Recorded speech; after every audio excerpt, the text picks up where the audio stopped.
So no, I didn't know about all that when I was growing up in Iowa, and I was a child of a minister. No, I'm not in that picture. That's my dad's flock. Yeah, he was out there preaching. And they would sing songs in church, like maybe some of you have heard this song. Jesus loves the little children, all the children of the world. Ever heard that one? Okay.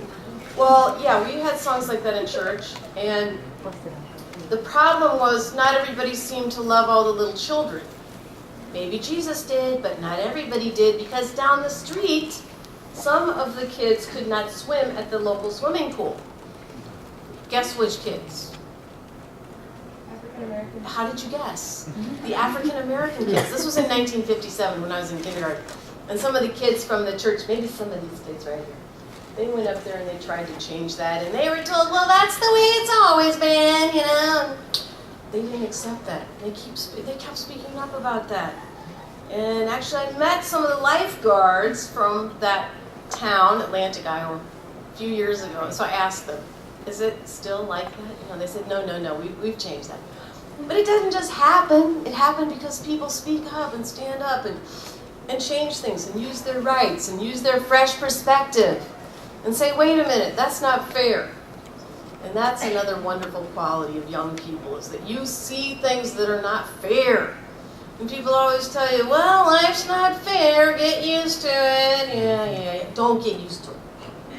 Life should be fair. That's what it's all about. And it's about standing up and speaking up and making things better and making things more fair. They should be fair. Well, I didn't know about all that. I was just growing up in my ordinary life. And really, history is made mostly by ordinary people living our ordinary lives. And so, we would go to birthday, well, that's me and my sister Hope. Yeah, she's so cute. And she lives in Fayette, Missouri now. I love to visit her. So, we would go roller skating and go to slumber parties, and we would just, do the ordinary things that kids do. But it was mighty times, like now. You don't choose when you're born, but you do get to have some say about how you respond to the times that you're born into. And you have also been born into mighty times, like we were. There's so much going on then. Well, yeah, that's me and my friend Jeff. My dad went over to Japan, and he said, Japan had been our enemy in World War II, but we should try to get along with our enemies. And so the church, he went with the church to Japan. He came back, he brought us Japanese dolls and little books about Japan and our kimonos, and we had so much fun. But that was a value that we were taught growing up.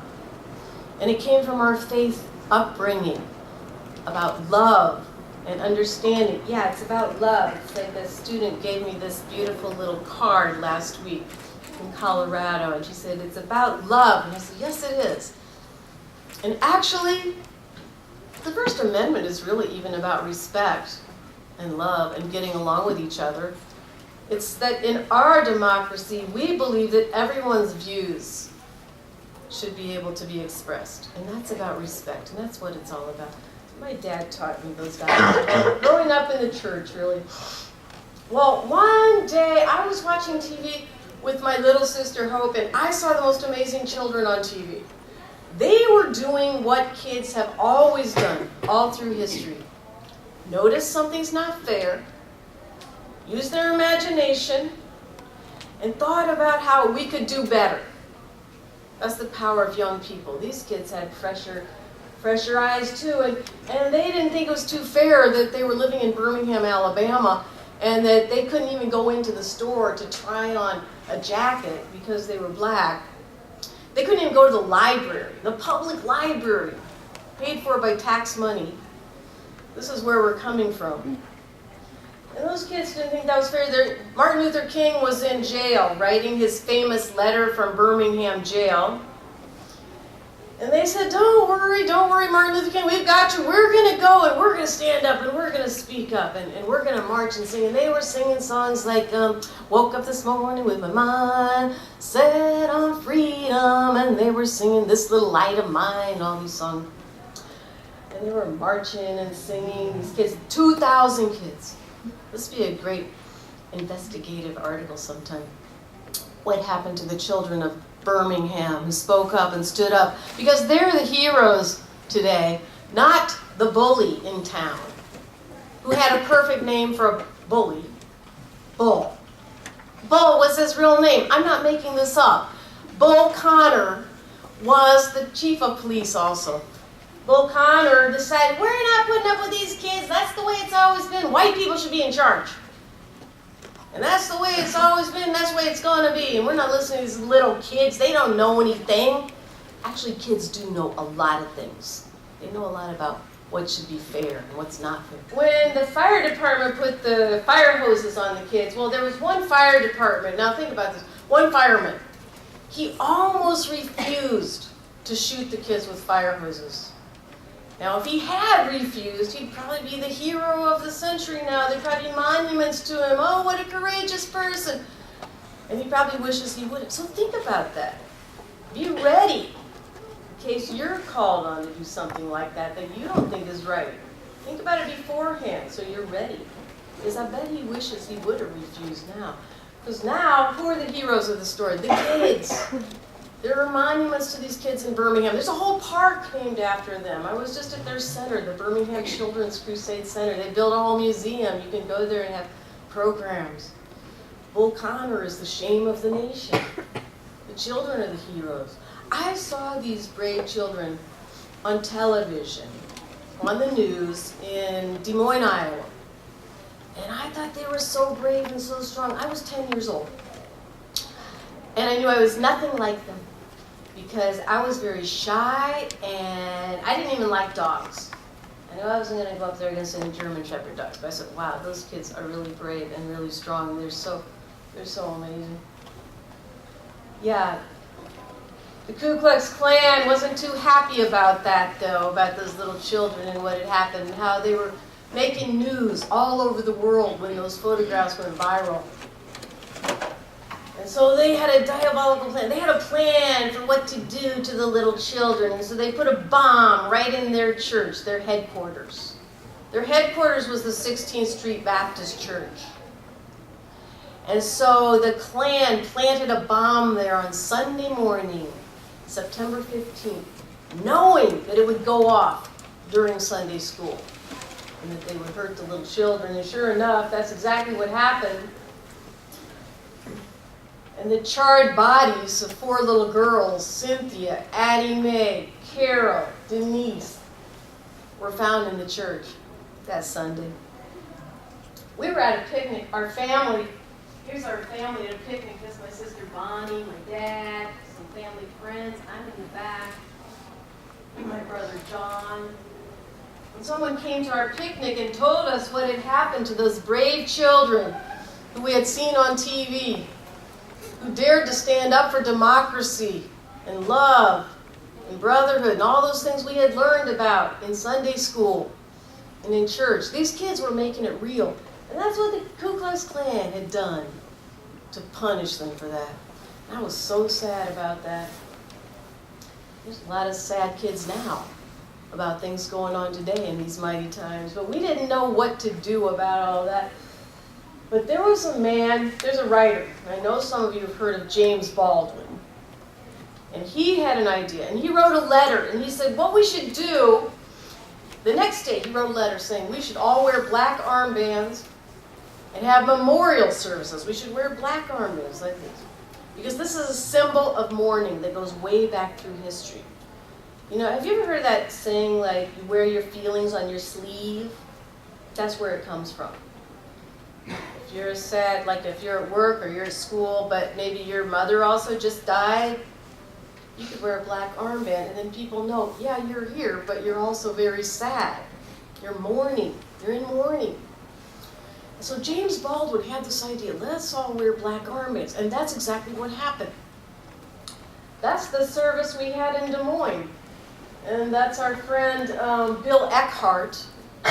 His son, Chris Eckhart, would later wear an armband to school with us kids and be suspended and become one of the plaintiffs in our case. So much of what we did grew out of the civil rights movement, of those mighty times when so much was going on. And the next year was also quite a year for young people using their voices and using their courage and their imagination to say we can do better. That year they went to Mississippi because there were only 2 or 3% of African Americans were registered to vote there, even though many counties were majority African American. All of these issues are still going on today, but young people gathered in Oxford, Ohio, at Western College for Women. College students came from all over the country, 700 college students, and they decided we can do better. And they were called to Mississippi by the Student Nonviolent Coordinating Committee that summer. SNCC was their nickname. And so they went off, they trained. First they had to train. What are you going to do if the white supremacists come after you and start attacking you? What if the Klan throws something at you when you're walking down the street? Because it's got to be all nonviolent. You've got to be willing to be attacked. And so first they trained up in Ohio, and there's a big amphitheater, a monument to them there now, to these brave students, college students, who went there to speak up, stand up. And the Klan was ready again for them. Ku Klux Klan was armed to the teeth. They were ready for these young college students, and they said, we're not going to change the way things are. They shouldn't be coming in here.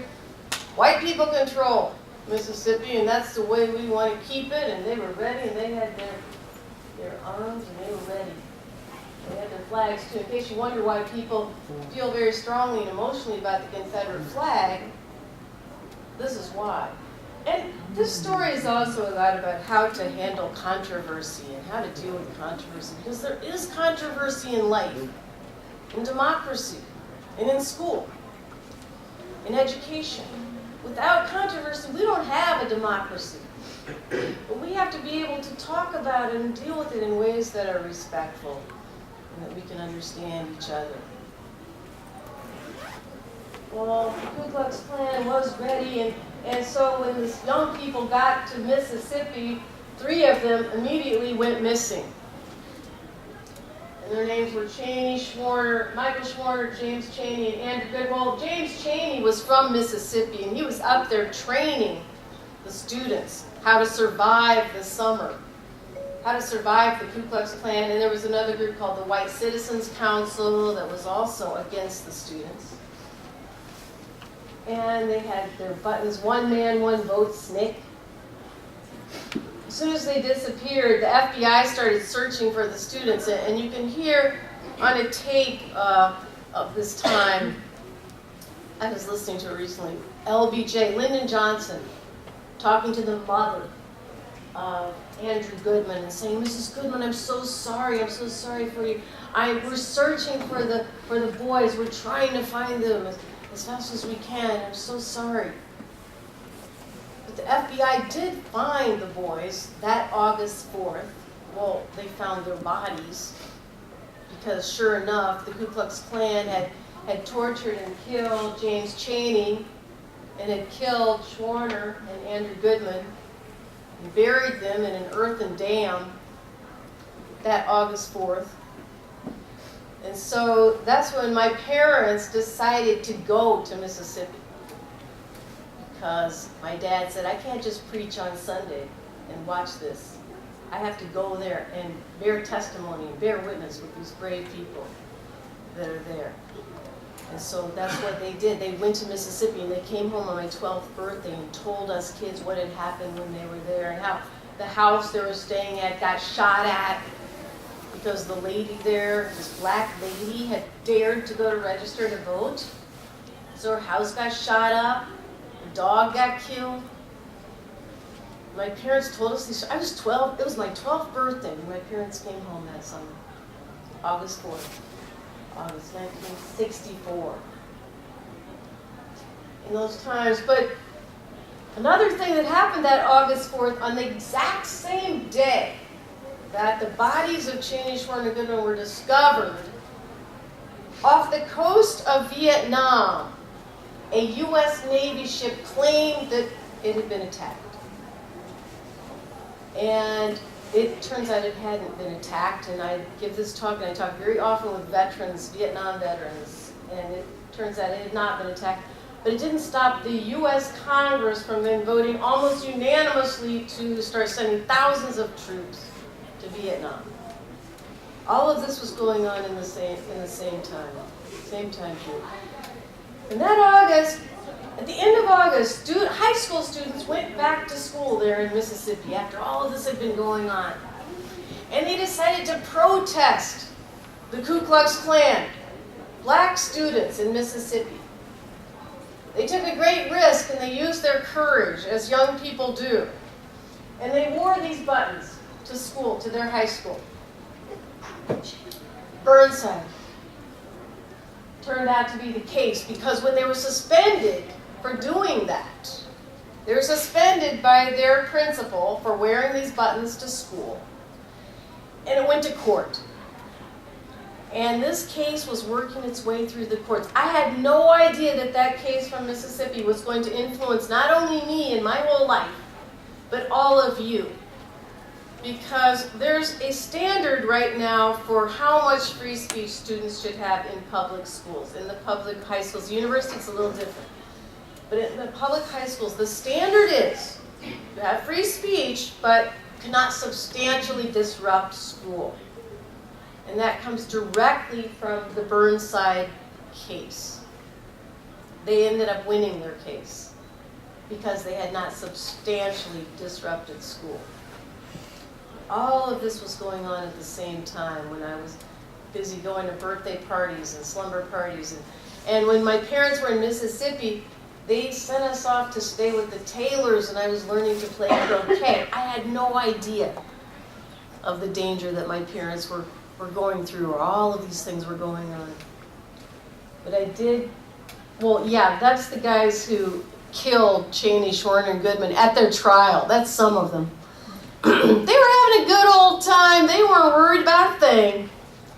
Why? Because the jury was all white. The judge was white. It wasn't until a Supreme Court later decided that, you know what, you can't just exclude black people from juries. Before then, they just have all-white jury, no problem. They'll get off, they do anything they feel like. The Ku Klux Klan ran a reign of terror for many, many years, since after the Civil War. They weren't stopped from doing anything they felt like. They had already lynched around 6,000 people, lynched by this time. Yeah, they were having a good time. One of the guys actually did end up going to jail for about 4 years, but the jury said they couldn't convict the other ringleader because he was a preacher. They couldn't possibly convict a preacher. No, that could never happen. So anyway, that was in Mississippi. Here, so this was a journalist, actually. He went to Mississippi that summer. Tracy Sugarman is supposed to be his name. And he wrote a book, and he was an artist also, and so he drew a lot of pictures about what he saw there, and this is one of the pictures he saw there. I just thought maybe that was my mother there, sorting books in Ruralville, Mississippi during Freedom Summer. As a result of all this, the Voting Rights Act was passed. Well, first the Civil Rights Act was passed in 1964, saying that you could not discriminate against a person in a place that's open to the public, like a restaurant. You cannot discriminate and decide, hey, you know what, I don't allow black people to come into my restaurant. No, that was going to be illegal from now on. That was the Civil Rights Act. And then there was the Voting Rights Act the next year, in 1965. And suddenly millions of African Americans were able to register to vote. And it made a huge difference. It wasn't since right after the Civil War that this had happened.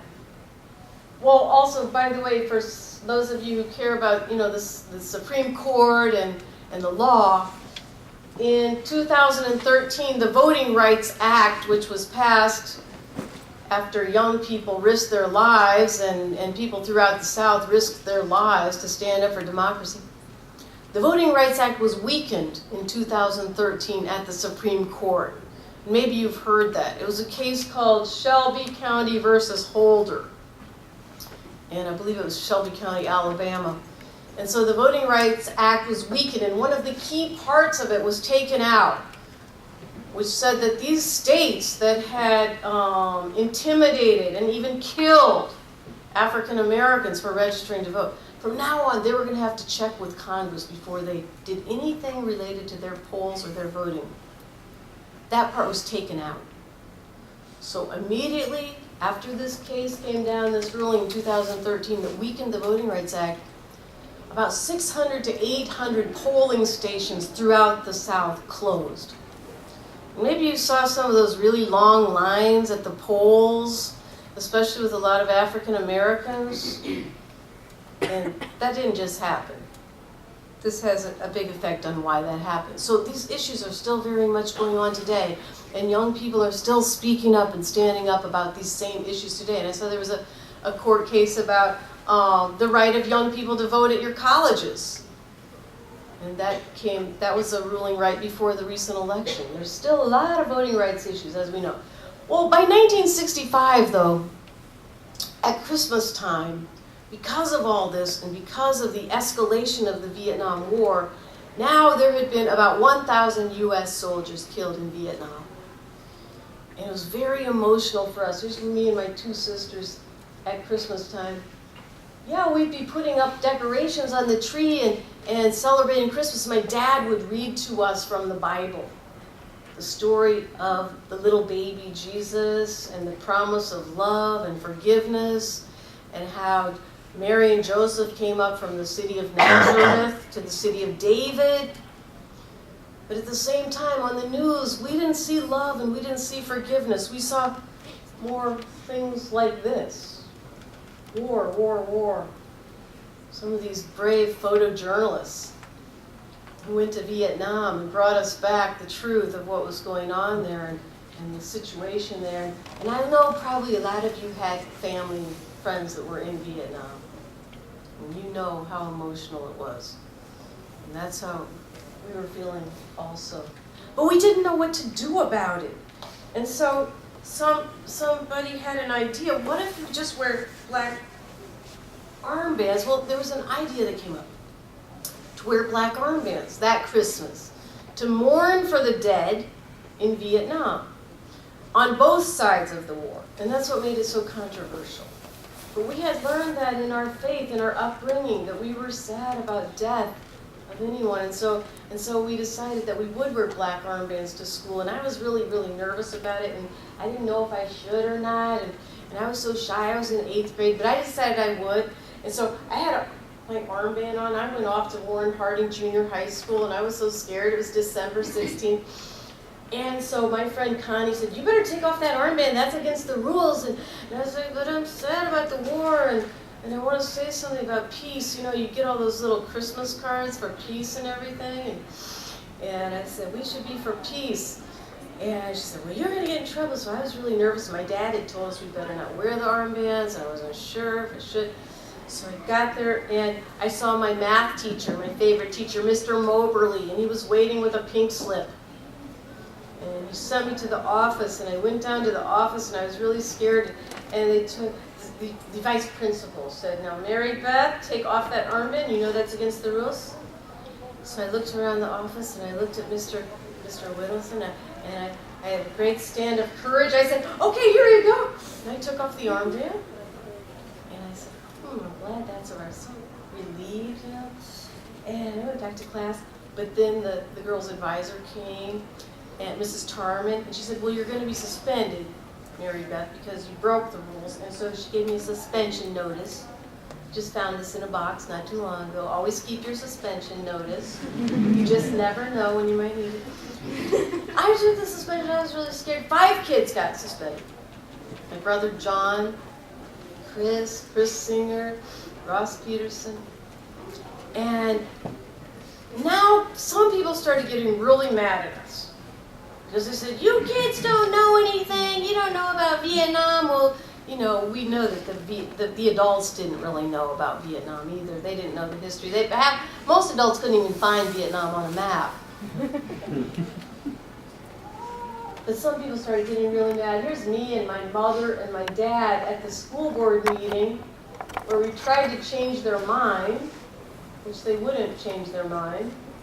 Although I think the vote was like 5-4. It was pretty close. We did have some supporters on the school board. And also the Des Moines Register supported us and wrote an editorial in favor of us and said that we had a right to, you know, our free speech right. So that's Chris Eckhart. He was suspended. Yeah, some people got really mad and started throwing red paint at our house and calling us communists and threatened to blow up our house on Christmas Eve. Yeah, someone told me recently, there's nothing that says Merry Christmas like a bomb threat on Christmas Eve, you know, it's really something. We're putting up our stockings and everything. I was really bewildered. I thought we were supposed to be for peace. So, you know, some people were in favor. They were really kind. Like this person was a lieutenant corporal in the Army, and he sent a letter saying, yes, you know, children should have their right to speak up. Let them say what they have to say. Why do you think I'm in the Marines? Because I believe in the Constitution. I believe in the First Amendment. I thought that was really nice of him. Some people sent hate mail, and it was really crazy. They threw red paint at our house. They were like, oh, you're communist, you're communist, you're communist. Everybody would be called a communist. Anybody who wanted to have basically racial justice, like Martin Luther King, Rosa Parks, they're always called communist, communist. If you wanted peace in Vietnam, oh, you must be a communist, must be a communist. My mom was like, no, we're not communists, we're Methodists. Let's get that straight. It was crazy. That's why I said, if you ever hear someone being called a communist today, think twice. Think about it. Remember, we were called communists for being Methodists. Just remember that. You know, when you hear that label thrown around, this is after the school board. Yeah, it was 4-3. The school board decided to keep the rule against armbands. And so one of the groups that came to help us was the American Civil Liberties Union, the ACLU. And they go to the Supreme Court more than any organization in the United States. And their whole thing is standing up for the Bill of Rights, the First Amendment, the 13th, 14th, 15th Amendment, and the 19th Amendment, which is, what's the 19th Amendment? The right of women to vote. Right. So this is their whole thing. Does this make the ACLU popular all the time? No, not exactly. But they don't care. They're just about the First Amendment, the Bill of Rights, the 13th. They just stick to their work. They're not popular always, but they don't care. So they said and we weren't very popular at that time either, because a lot of people, you know, I said they were calling us communists and everything. So the ACLU said, well, we will help you. We don't think that's right. We think kids should have rights too. Kids should have First Amendment rights. Now that was a really new idea, that the First Amendment should be for children and teenagers and young people also. And so they said, we're going to have to go to other branch of government though. And you know, there's 3 branches of government, right? I know you all know this. What are they? Legislative, executive. Good, you get 100%. Well, the public schools are like the legislative branch because they're run by the legislature and the taxes and stuff, okay? So like the legislature, the ACLU said, we're going to have to take this over to the judicial branch to check. Does this make sense? You know, you've heard about those checks and balances. It's been in the news a little bit lately. The checks and balances. Okay, so could one of those branches, here's a trick question. Could one of the branches do something that is against the Constitution? That is unconstitutional? Could that happen? Yes. The legislature could pass a law that's unconstitutional. You know, there was a law in Virginia and like 28 other states saying no blacks and whites can get married. Sorry. Was that unconstitutional? Yes, and the Supreme Court decided that it was unconstitutional. And by the way, what year did the Supreme Court decide that it's unconstitutional to stop people of different races from getting married? Was it like 1700, 1800? No, 1900, keep going up. 19 what? 67. 67! It wasn't until 1967 that the Supreme Court, yeah, so you got a constitutional law professor. Yes, so one branch could do something that's against the Constitution. So the ACLU said, look, we think the legislative branch, the schools, the Des Moines schools have done something unconstitutional, so we're going to take it over to the judicial branch and get them to check it. Okay? Got it? And that's exactly what happened. And here's us at the appeals, well, we lost at the district level, and we lost at the appeals level. I don't know why we're so happy since we just lost. When we lost, though, over in Mississippi, those kids who had protested the murders of Cheney, Schwerner, and Goodman and worn the buttons, they won. So now you've got two appeals courts saying different things. And so it was a perfect, setup for an appeal to the Supreme Court and let them decide. Well, the Supreme Court doesn't take all the cases that are appealed to it. There's 10,000 cases a year that are appealed to the Supreme Court. They only have time to take about 80 of them. So we were really happy they took our case. I was really surprised. And they decide all the time that no, we're not going to take that case, we're not going to take that case. So it went to the Supreme Court. And in 1969, in February, we're coming up on the 50th anniversary, by 7-2, the Supreme Court ruled that neither teachers or students leave their constitutional right to express themselves, or free speech right, at the schoolhouse gate. And they said the schools should not be enclaves of totalitarianism and that sometimes students have something to teach their teachers. Right, students? Yeah. I knew you'd agree with me there. And that, students are persons. And this case applied to public schools because that's what the First Amendment applies to, right? And even though it also had some effect on private schools and also had effect on universities because it was sort of putting administrators on notice that you're not the only one that gets to decide what's said in your schools anymore. This is a public space, it's supported by tax money, and it has to be ruled by our Constitution, by our First Amendment. The court said there's two things students cannot do. Number one, substantially disrupt school, and that came directly from the Mississippi case. And number two, impinge on the rights of others, whatever that means. And that's been debated ever since. And this ruling has been cited around 6,000 times in free speech cases in public schools, last time I checked. 7-2. I was amazed. I couldn't believe any judge would rule that kids had rights. I thought for sure we would lose. And I was really surprised when we won.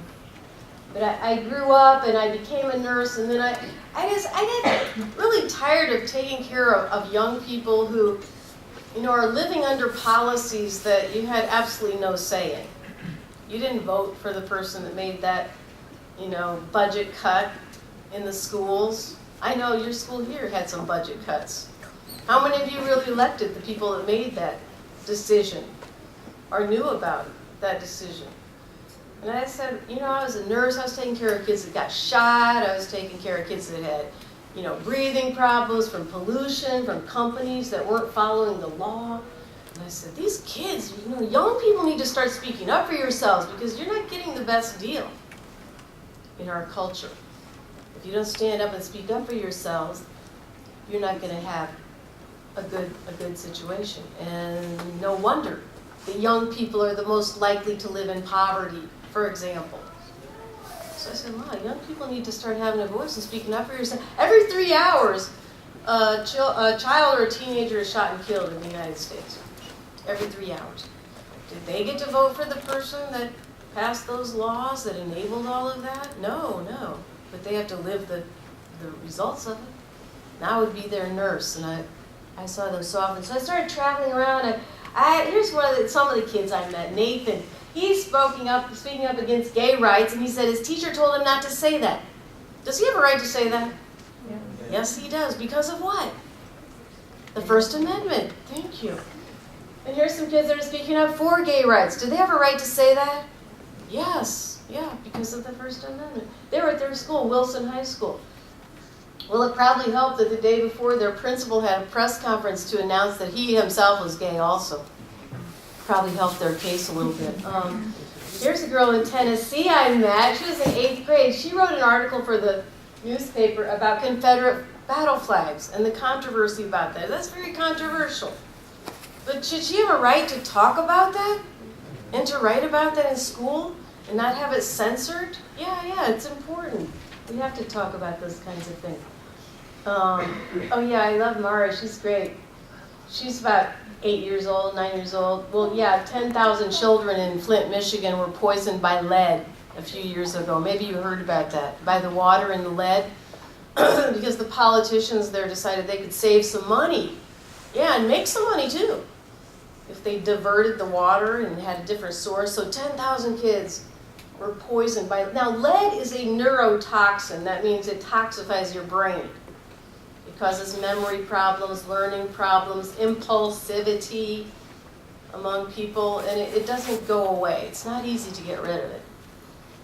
Lead poisoning, she speaks about that. And that's the doctor who blew the whistle too. She's pretty amazing, Mona. Well, yeah, here's some students. Yeah, do you have a mold problem by any chance? I was reading your paper is great. I love the radio station and the paper and everything. It's really great. But it made me think about these students in West Virginia. They wrote about mold also. Well, the school didn't like it very much. This was in 2015. And so they fired the advisor. And the school... The student editors had a protest and resigned, 2 of the editors. And so there was this report that was released spotlighting threats to the college press and calling on the nation's colleges to end retaliation against college and student journalists. And it was a coalition led by the American Association of University Professors and the Student Press Law Center, and I think the Society of Professional Journalists weighed in on that. And they're speaking up about student press rights, which is such an important issue. And here's a campaign. Have you heard of the New Voices campaign? It's a campaign to pass laws in every state to support student journalists. And so it really got kicked off a few years ago by student journalists at Jamestown College in North Dakota. And they started a campaign as a student project to get the legislature to pass a law protecting their rights in journalism. And they succeeded. And so there's about 14 states now. The last 3 were Illinois, Vermont, Washington State last year. And I understand that a student at your college, weren't you telling me that, led a campaign here in Kentucky a few years ago to pass a law in Kentucky to protect student journalists as well. But maybe you don't need it so much at your college, since you can write about mold anytime you feel like it. But it's still a good idea. You never know. So you might want to get a campaign like that going again. Here's some students in Kansas. I met them. They're pretty amazing. They found out that their new principal had completely faked her resume. Yeah.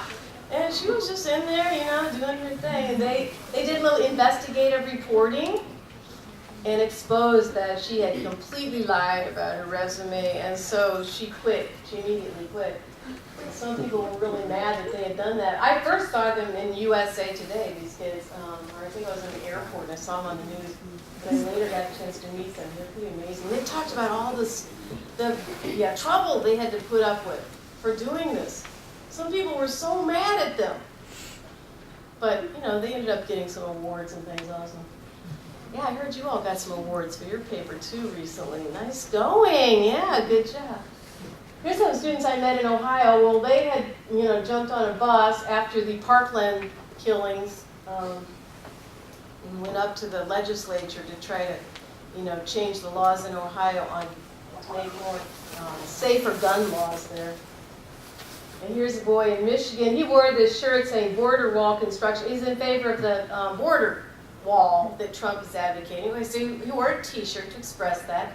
And his school said he couldn't wear that shirt. But he just won $25,000 settlement and an apology from the school. Can he wear that shirt? Yes.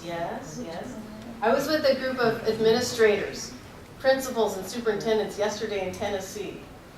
And I was telling them, think twice before you censor your students. Try to find another way to talk about things, You don't want to just go censor the students. Maybe it could be a learning experience. You definitely don't want to pay a $25,000 fine. Here's another girl. Oh yeah, this is in Kentucky. You know the school, Hopkinsville? Anybody from Hopkinsville? Yeah, she wore this shirt. She was protesting the school dress code. And so they attacked her. They physically attacked her. I think she also had her cell phone behind her back or something like that. She ended up in jail. I know. She ended up in jail. I don't know how this is all going to turn out. I have to find out what happened there.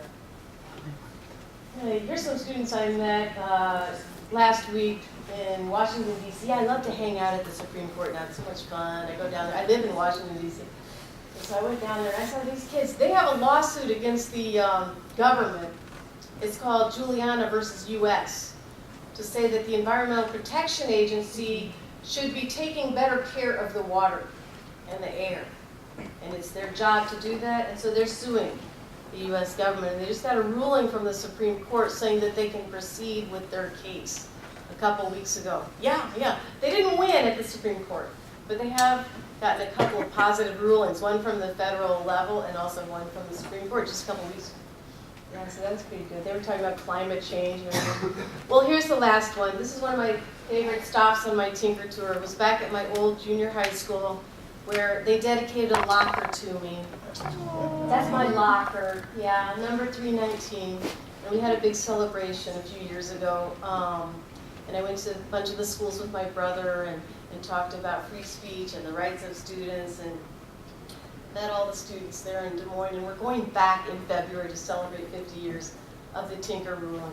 So here's to young people, all of you, and you using your voices and speaking up and standing up about the issues that affect your lives today and making the world better. Thank you so much for having me here.